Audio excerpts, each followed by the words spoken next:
펜탁스 SP 115M 카메라 설명을 해드릴게요. 자, 이 카메라는 일단 측면에 이렇게 배터리를 넣을 수 있습니다. 측면에 CR2 배터리 1개 이렇게 교체를 해주시고요. 배터리 교체할 때는 경통이 이렇게 튀어나왔다가 이렇게 들어가요. 이게 자연스러운 거고요. 자, 이렇게 들어있고 지금 이제 안에 필름이 들어있네요. 자, 온오프는 어떻게 하냐면 이렇게 1초 정도 당겨주시면 이렇게 렌즈가 개방이 되면서 촬영 대기가 되고요. 그 다음에 이제 이 버튼이 줌인, 그 다음 줌아웃, 이렇게 됩니다. 그래서 38mm에서 115mm까지 해서 촬영을 하게 되면 렌즈가 튀어나오면서 초점을 잡고 플래시가 터지고 사진이 촬영이 되는 거죠.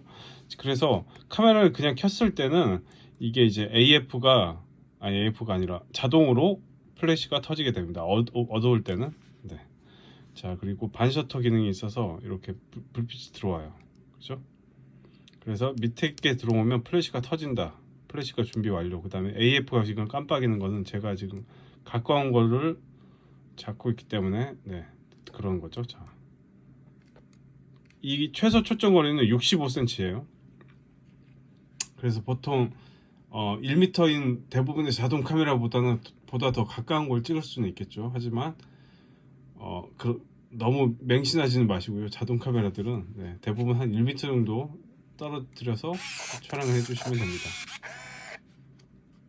그리고 이 옆에 있는 건 이거 동그란 건 뭐냐면 이쪽으로 눈을 보시고 얘를 돌려서 도수를 맞추시는 거예요. 그 다음에 간이 파노라마 기능이 있어요. P 상태일 때는 위아래가 잘린, 그래서 가운데로 긴 그런 사진이 촬영이 됩니다.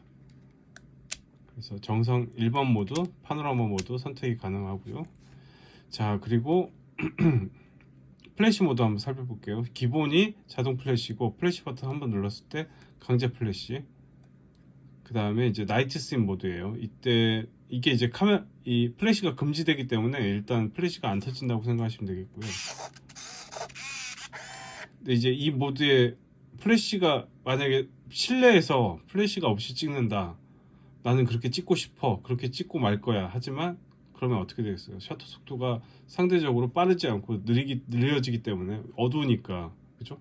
어두우니까 빛을 더 확보하려고 셔터를 길게 열어놓기 때문에 우리가 이렇게 들고 찍잖아요. 그러면 흔들릴 수가 있습니다. 그래서 자동으로 쓰시고, 그 다음에 이제 강제 플래시 모드죠.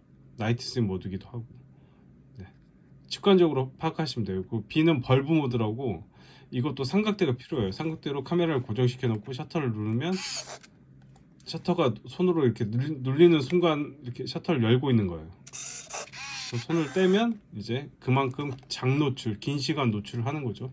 자동 카메라에서 벌브 모드는 거의 쓸 일이 별로 없습니다. 근데 이제 어쨌든 고정이 돼 있어야 되겠죠. 왜냐면 이제 이게 카메라 자체가 흔들려 버리면 셔터를 길게 열고 있는 이유가 없죠. 이유가 없게 되죠. 그래서 벌브 모드에 플래시까지 지원하는 그런 카메라고요. 자, 그다음에 정목 금지 기능이 있고, 그다음에 셀프 타이머 기본 10초예요. 이때 이렇게 찍으면 10초 동안 셀프 타이머를 사용할 수가 있고, 리모컨을 쓸 수가 있어요.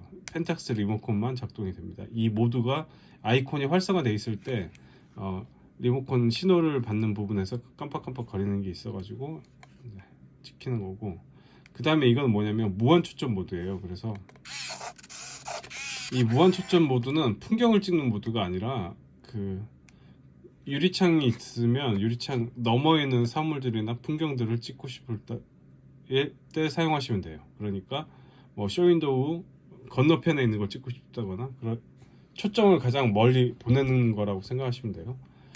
자, 그래서 그런 모드가 있고, 여기 보시면 이제 데이트 버튼이 있어요.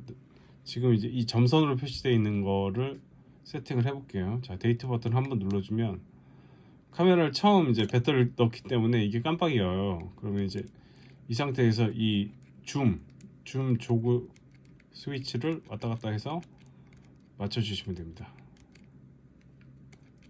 연도 맞추고 버튼 한번 눌러서 자릿수 이동한 다음에 이런 식으로 네. 그 다음에 시간까지 세팅할 수 있어요.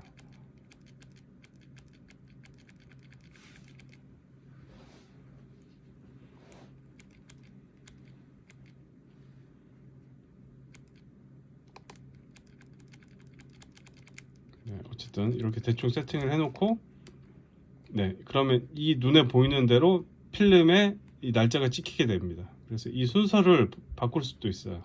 한번 눌러서 이렇게 일, 시간 이렇게 찍히게 할 수도 있고, 이 점선이 표시되면 데이터백이 꺼진 거예요. 그래서 본인이 선택을 하셔가지고 하시면 되고, 2030년까지 네, 작동이 가능해요. 이 모델 자체가 1996년도에 나온 거여서 나름 이제 후기형 자동 카메라예요. 그래서 뭐라고 해야 되지? 굉장히 색감도 좋고 그 기능들이 되게 컴팩트하게 최적화되어 있다고 생각하시면 될 것 같아요. 잠깐 이게 덮개가 조금 네, 이건 좀 닦으면 될 것 같아요. 어쨌든 열릴 때는 또 잘 열리네요. 네, 이런 경우도 가끔 있는데 이거는 뭐 그래서 이 시리즈들이 왜 안 닫히냐? 이 시리즈들이 나름 최적화가 잘 되어 있는 기종이기 때문에 펜탁스 후기형 115M 그 다음에 이제 120 SW가 있어요. 그것도 굉장히 명기고 사진도 굉장히 잘 나오거든요. 그래서 앞으로도 이 자동 카메라 구매하시는 분들은 90년대 후반 기종, 2000년대 가까운 기종, 그래서 케이스가 검은색 말고 이런 은색이나 밝은 색이나 이런 애들을 구매하시는 게 아무래도 이제 내구성도 더 확보가 되기 때문에 올바른 판단이 될 수 있다. 네, 그렇게 생각을 합니다. 그런 면에서 이 카메라는 굉장히 사이즈도 작고 보통 이제 뮤 시리즈가 이 정도 크기거든요. 네, 더 어떻게 보면 컴팩트한 그런 카메라니까 이렇게 보셔도 그죠? 네. 추천드립니다. 또 뚜껑은 잘 닫히네요. 또 알아서. 그리고 맞다. 이 작은 버튼은 뭐냐면 이거 한번 눌러볼게요. 그러면 카운터 숫자가 줄어들죠? 강제로 감아버리는 기능이에요. 그래서 이거는 일반 촬영에서는 쓰실 일은 없어요. 왜냐면 이제 필름을 넣고 마음껏 계속 찍다 보면 알아서 다 찍으면 자동으로 되감기가 되거든요. 그러면 이제 뚜껑을 열면 이렇게 필름이 다 담겨 있는 거죠. 네. 그래서 이 버튼은 함부로 누르기 힘들게 버튼이 다 숨겨져 있어요. 손에 안 닿게. 그죠? 강제 감기 버튼. 근데 이제 이렇게 생각할 수도 있어요.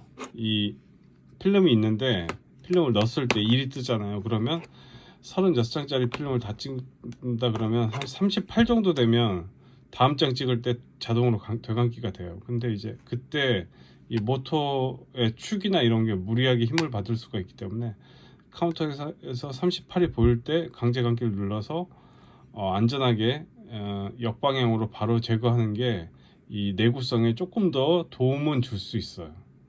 그거는 이제 상식적으로 이 필름이 마지막 장인 걸 확인하려고 이렇게 강하게 당기거든요. 카메라 내부에서. 그러면 이제 힘이 들어가잖아요. 그걸 확인하고 되감기를 하는 그 모터의 방향이 바뀌는 거기 때문에 뭐 그냥 그렇다고 합니다. 네. 그래서 어쨌든 강제 감기 버튼은 중간에 필름을 교환하고 싶을 때 쓰는 버튼인데 지금처럼 필름 값이 비싼데 몇 장 찍지도 않는 필름을 되감을 필요는 거의 없기 때문에 그죠? 네, 이 기능이 있다는 것만 아시면 될 것 같아요. 근데 이제 일부 몇몇 기종들은 그 카운터 수가 얼마 안 됐을 때, 그러니까 37이 보일 때 그냥 강제 감기를 해서 한 장 덜 찍고 모터에 힘을 줄여주는 방향으로 쓰시는 것도 추천을 드려요. 왜냐면 이제 그 고급 카메라 같은 경우는 그러니까 한 뭐 50만 원, 60만 원 이상 가는 그런 자동 카메라 같은 경우는 고장 나면 바로 못 쓸 수도 있거든요. 그러면 최대한 오래 쓴다는 개념을 적용을 했을 때는 이 되감기 버튼을 잘 활용하시는 게 좋습니다. 물론 이제 10만 원대 이하는 네, 그냥 쓰셔도 될 것 같습니다. 어쨌든 이 카메라도 충분히 그런 고급 카메라의 느낌이거든요. 사진도 잘 나오니까 설명 잘 보시고 잘 써보시기 바랍니다.